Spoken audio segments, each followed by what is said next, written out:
to dive into the details of Polycet 2026 today. Absolutely, Liam. It's such an important exam for diploma admissions in Telangana, and there's quite a bit to unpack. Yeah, so let's start with the basics. Polycet stands for Polytechnic Common Entrance Test, conducted by the State Board of Technical Education and Training, or SBTET, Telangana. Right, and it's basically the gateway for students aiming to get into various diploma engineering and non-engineering courses for the academic year 2026-27. Exactly. It's a crucial step for many students who want to pursue technical careers or even further education down the line. So in this episode, we're breaking down the key dates, eligibility criteria, reservation policies, and the admission process linked to Polycet 2026. Perfect. Let's jump into the important dates first. Online registration opens on February 2nd, 2026. And candidates have until April 20th, 2026 to register without any late fee. But if someone misses that, they can still register on April 21st, but there's a late fee of 100 rupees. Then, for registrations on April 22nd, there's a tatkal fee of 300 rupees, and the application details must be completed by that day. The tatkal fee is kind of like expedited processing, right? Like when you need something done urgently and are willing to pay extra. Exactly. It's a way to allow last-minute applicants, but with a higher fee to discourage delays. So it's really important for candidates to keep these deadlines in mind to avoid unnecessary fees and last-minute stress. Definitely. And then the exam itself is scheduled for May 13th, 2026, which falls on a Wednesday. Results are expected about 12 days after the exam, so candidates can plan their next steps accordingly. That timeline is pretty standard, but it's good to highlight because counseling and admissions depend on those results. Speaking of candidates, let's talk about eligibility. There's no age limit to appear for Polycet itself. That's an interesting point. Anyone can take the exam regardless of age, which opens the door for a wide range of applicants. But when it comes to scholarships, there is a maximum eligible age, as per guidelines from the Social Welfare Department. Right. Those guidelines are detailed in memo number 10,537, and they can be updated from time to time. Now, for diploma courses offered by three specific universities, PJTSAU, PVNRTVU, and SKLTSHU, there's an age restriction. Yes, candidates must be at least 15 years old in the year of admission, and not older than 22, as of December 31st, 2026. That's a pretty narrow window compared to the general no age limit rule for the exam. It reflects the specialized nature of those universities, agricultural, veterinary, and horticultural focus, so they have their own criteria. Makes sense. Now, the reservation policies are quite significant here, especially for PJTSAU. Absolutely. 60% of seats in various diploma courses at PJTSAU are reserved for candidates who have studied for at least 4 years in schools located in non-municipal or rural areas.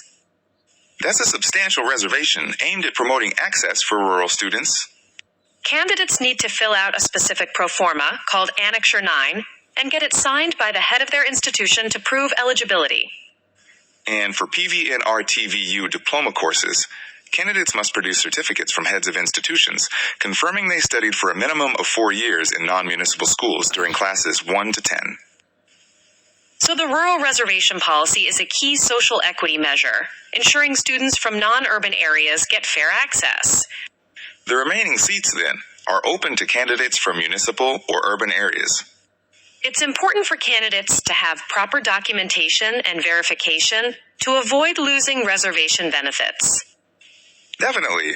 Now, about the role of those three universities, PJTSAU, PVNRTVU, and SKLTSHU in admissions. Even though Polycet ranks are used for admission into their diploma courses, each university conducts its own counseling and admission process. So candidates need to apply separately to these universities after getting their Polycet rank. It's like a common entrance test followed by separate college applications. Exactly. That's a good analogy. It means candidates have to stay alert for separate notifications and deadlines from each university. And the universities fill their seats based on Polycet ranks but manage admissions independently. That's an important distinction, because it can be confusing otherwise. For sure. Now, about disclaimers and course approvals, The information we're discussing is based on current admission rules as of the date of publication. Any amendments or court orders issued later will apply, so candidates should stay updated. Also, admission into any new diploma courses sanctioned during the academic year 2026-27 will be based on Polycet rank. But the availability of courses and intake capacities depend on approvals from the All India Council for Technical Education and the Government of Telangana. So actual seat intakes will be notified at the time of admission, meaning course availability can change. This highlights how dynamic technical education administration can be. Exactly, and candidates should keep an eye on official updates. Speaking of which, for detailed information, candidates can visit the official website. That's www.polycet.sbtet.telangana.gov.in. There's also a help desk email and phone number available during business hours for clarifications. It's always good to encourage candidates to use these resources if they have questions. So to sum up, Polycet 2026 is a critical exam with clear timelines and structured processes. Registration deadlines and fee structures are straightforward but require attention to avoid penalties. Age eligibility varies depending on the course and university. No age limit for the exam itself, but restrictions for scholarships and certain diploma courses. The reservation policy for rural candidates is a key social equity feature, requiring proper documentation. And the decentralized admission process for diploma courses offered by PJTSAU, PVN-RTVU, and SKLTSHU means candidates must be proactive in applying separately after Polycet results. Plus, the dynamic nature of course approvals and seat availability means staying informed through official channels is essential. Understanding these details helps candidates navigate the admission process smoothly and make informed decisions. Well said. I think that covers the essentials for Polycet 2026. Yeah, hopefully this breakdown makes it clearer for those preparing for the exam and the admission journey ahead. Absolutely. Thanks for the great discussion. Thank you. Looking forward to the next one.